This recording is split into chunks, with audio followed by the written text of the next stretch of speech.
보시게 되면 이제 좀 전에 했었던 비특이적 반응이 있었고 이번엔 특이적 반응이다라는 말이 나오는데 말 그대로 특이적 반응, 특이적 방어작용이라고 하는데 특이적 방어라는 말의 뜻은 용어에서 조금 힌트를 찾을 수 있는데 특이적이다라는 말의 뜻은 얘는 아무나 갖고 있지 않다라고 표현해도 되고 경험한 후에 그것에 대해서 인지한 다음 그것에 대한 저항을 할 수 있다라고 볼 수 있는 거예요. 예를 들면 이 단어랑 연결 지을 수 있는 게 예방주사가 돼요. 말 그대로 예방주사는 걸리지 않으려고 미리 방어체계를 만들어 놓는다는 뜻인데 교재에서 보게 되면 일단 후천적이다. 여기서 이제 후천적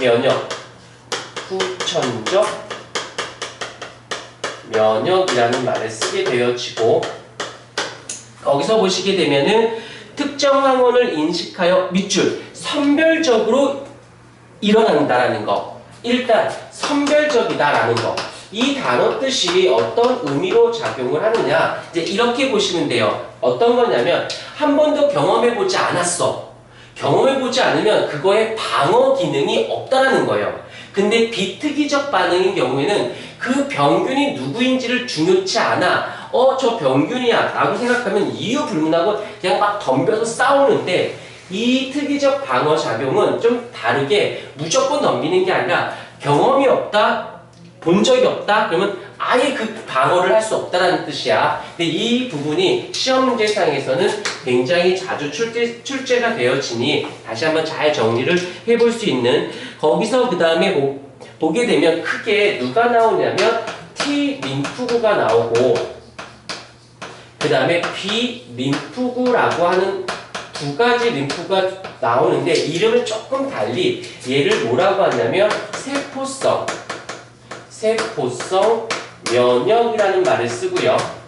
비림프구일 경우에는 체액성 면역이라고 얘기를 합니다. 이것만 잘 배워도 이 단원에서는 시험 문제가 잘 나오니까 일단 어찌됐건 간에 생성되어지는 장소는 둘 다 골수예요. 둘 다 골수에서 생성이 되어집니다. 그런데 조금 다른 건 뭐냐면 이 T림프구인 아이는 골수에서 생성돼서 거기에 질화라고 아마 되어져 있을 건데 되어져 있지 않나? 가슴샘, 질화 이제 가슴샘이라고 얘기하는데 가슴샘에 갑니다. 여기에 가서 무엇이 돼? 성숙이 되어져요. 여기다 이렇게 쓸게. 성숙되어지는 곳은 가슴샘에서 성숙이 되어지고 그런데 비림프구는 그냥 여전히 골수에서 성숙이 되어져요.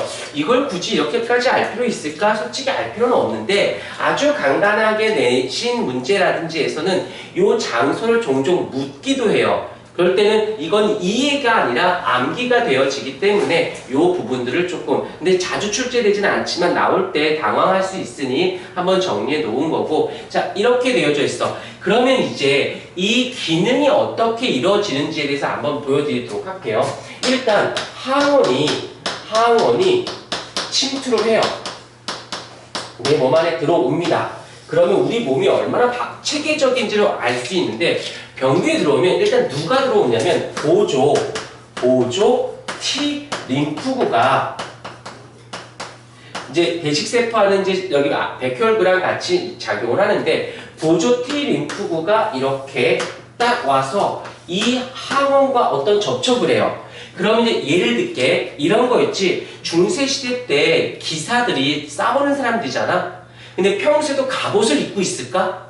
그렇진 않겠지. 편한 옷차림으로 있을 거야. 그러다 적군이 오면 그제서야 나는 뭐 칼을 주로써 나는 방패를 창을 주로써 그래서 세팅을 할 거라는 거지. 그때 비슷하게 보조 T림프가 항원과 백혈구를 인식한 다음에 두 가지로 빠져나갑니다. 하나는 이쪽으로 또 하나는 이쪽으로 빠져나가서 이 보조 T림프가 업그레이드한다? 세팅을 해요. 어떻게? 독성 T림프구로 바뀌어서 이 독성 T림프구가 항원, 아까 말했던 병균이죠. 항원을 제거하는 일을 합니다. 여기까지. 여기서 보조라는 것은 좀 다른 말로 말하면 비활성화된 상태. 여기는 활성화된 상태. 그래서 처음에는 그냥 별로 의미 없이 지내다가 나타나면 쫙 하고 바뀌어요. 그 다음에 또 하나는 이 보조 T림프가 어디로 가냐면 B림프로 갑니다. 이 B림프, 이렇게 하는 것보다는 이쪽에서 B림프로 갑니다. 가서 얘를 활성화시켜요. 그런데 이 B림프가 활성화될 때 여기서 이 보조 T림프가 얘를 B림프구에게 어떤 역할을 할 수 있게끔 소스를 던져준다라고 생각하시면 돼요. 그래서 뭘로 바뀌냐면 하나는 형질세포라고 하는 형태로 업그레이드가 되고 또 하나는 기억세포라고 하는 형태로 또한 이렇게 되어져요. 그러면 여기서 이 형질세포는 이제서야 여기서 항체라는 것을 생성합니다. 그러면 이 항체가 어떻게 항원을 제거해요. 그 다음에 이 기억세포에서는 이러한 과정을 기억해 놓습니다. 요건 좀 이따, 사실 얘가 굉장히 중요한 부분이긴 하지만 먼저 앞부분을 먼저 정리를 하고 갈게요. 항원이 들어가서 보조 T림프구가 이것을 인지해. 그러면 그 중에 일부는 독성 T림프구로 변질이 되어서 항원을 직접적으로 제거를 하고요. 그 중에 일부는 B림프구로 가서 야, 지금 제가 어떤 병균이 왔는데 이거 그냥 장난이 아닌 것 같아. 좀 니네가 조금 뭔가를 해줘야 될 필요가 있어. 라고 한다는 거지. 즉 예를 들면 중세시대 때 영화 같은 걸 보게 되면 일반 병사들을 생각해보자. 일반 병사들은 상대 적군이 누군지를 따지지 않고 일단 싸우고 출발하지. 그런데 조금 급이 높은 기사단들은 야, 이러니까 기마부대가 가, 아니면 궁수부대가 가, 아니면 창부대가 가, 그래서 자기 특정 파트 영역이 있을 거라는 거지. 이런 게 있어. 그 다음에 고등 전사단도 있을 거야.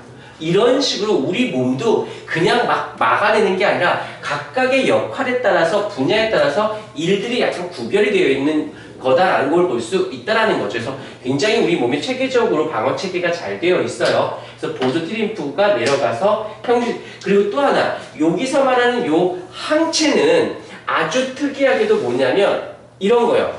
이 항체는 특정 항원에게만 특정 항체는 특정